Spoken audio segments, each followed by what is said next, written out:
Rumah sederhana tempat bernaung keluarga Bapak dibangun atas kemurahan hati ketua kampung dan warga tetangga Bapak.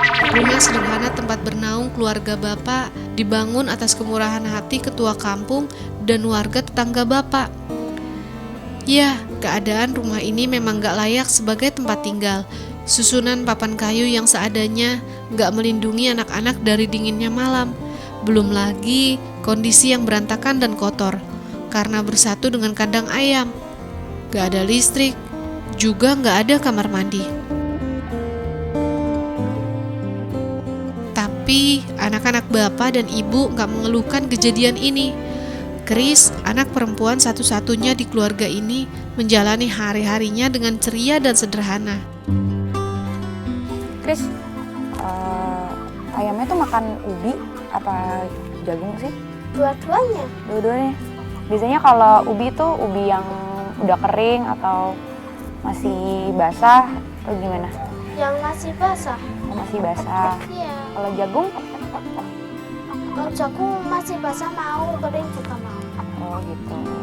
Terus ini ayamnya udah pada punya telur belum? Satu yang udah punya telur. Yang mana ayam? Ini Yang ini? Iya. Terus telurnya ditaruh di mana?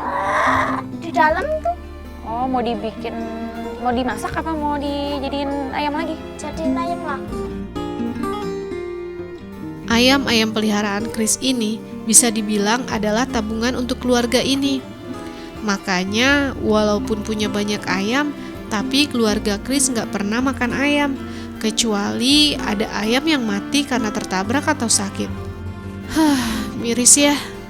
Telur ayam yang dihasilkan juga nggak boleh dimakan atau dijual. Semuanya akan ditetaskan supaya jumlah ayamnya semakin banyak. Kalau dijual, harga ayam yang sudah besar bisa sampai Rp70.000. Lumayan banget untuk bisa membantu ekonomi keluarga ini. Chris, ini ayamnya harus kalau mau dikasih makan harus dipanggil apa di makanan ditebar aja?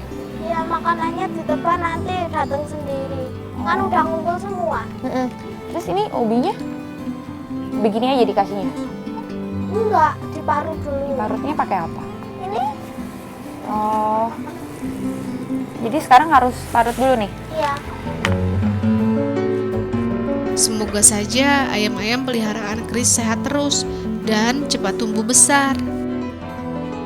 Gue gak pernah kasih makan ayam sebelumnya, jadi ini benar-benar pertama kali gue tahu caranya gimana ngasih makan ayam. Terus ternyata ayam juga bisa makan jagung kering sama ubi bahkan, tapi harus diparut dulu. Kak, udah panggil ayam. Kir, kir. Kir, kir. Kir, kir, kir, kir. Kir, kir, kir, kir. Kir.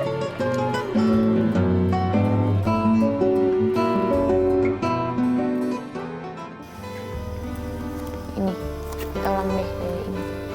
Ini apa? Enggak tahu. Kak, Ini ya malam ini gue bantuin Pur sama Chris buat belajar. Terus di sini tuh biasanya malam-malam di rumah bapak nggak ada listrik, jadinya gelap banget. Jadi di sini cuma ada lampu patroma yang buat bantuin Chris sama Pur biar bisa belajar. Purwanto, anak bungsu di keluarga ini, umurnya 9 tahun. Tapi Pur baru sekolah di kelas 1 SD. Pur dan Chris adalah anak-anak yang pintar. Mereka nggak pemalu seperti anak-anak pada umumnya. Kelas berapa sih sekarang emang? kelas 2. Kelas 2. Umurnya? 11. 11. Kamu telat sekolah? Enggak, dulu pernah keluar Terus selama 4 tahun. Jadinya udah dulu nggak sekolah. jadi 4 tahun nggak sekolah. Kamu ngapain aja 4 tahun nggak sekolah? Ikut papa kerja. Apa kerja tiap hari? Iya. Hidup dalam kesederhanaan nggak membuat Chris dan Pur merasa kekurangan. Chris mau nggak sih kayak teman-teman lainnya yang rumahnya bagus, punya baju bagus? Kadang-kadang Chris pengen nggak punya kayak gitu? Enggak, sama sekali enggak. Kenapa Chris nggak mau punya rumah bagus sama punya baju bagus? Nggak apa-apa, tempat gini aja udah seneng. Yang penting punya. Di usianya yang baru 11 tahun, Chris sudah mempunyai pikiran yang dewasa. Mendengar curhatan dari Chris dan Pur, tadi gue ngerasa tersentuh banget. Soalnya gue sebagai seorang anak juga waktu sekecil ini, waktu umur gue sedini Pur sama Chris, gue belum kepikiran sama sekali buat mikirin perasaan kedua orang tua gue atau keadaan ekonomi kedua orang tua gue. Tapi melihat Pur dan Chris sudah bisa berpikir untuk masa depan mereka, untuk orang tua mereka, itu menurut gue benar-benar sesuatu yang beda banget. Beda banget sama keadaan keluarga aku di Jakarta. Kalau dari gue tiga bersaudara, gue anak tengah, kakak gue ke satu umur 24 belum kerja.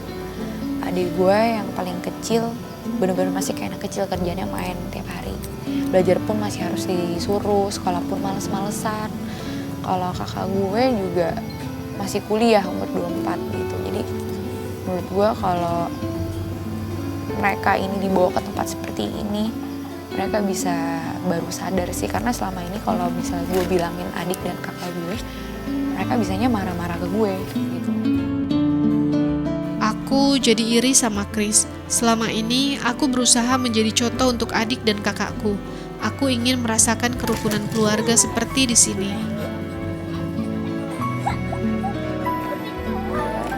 Jadi yang aku mau sampaikan ke mama sih, ya mah jangan kira aku nggak pernah ngerasain susah gitu. Aku juga sering ngerasain susah, tapi nggak harus semuanya aku kasih tahu ke mama gitu kan. Kayak nemenin nih dua anak belajar, kayak beda banget gitu. Kayak nemenin, kayak aku nggak pernah nemenin kakak atau adik aku belajar gitu. Yang ada cuma ribut. Sebenarnya sedih gitu. Sebenarnya sedih atau ngerasa kayak nggak berguna.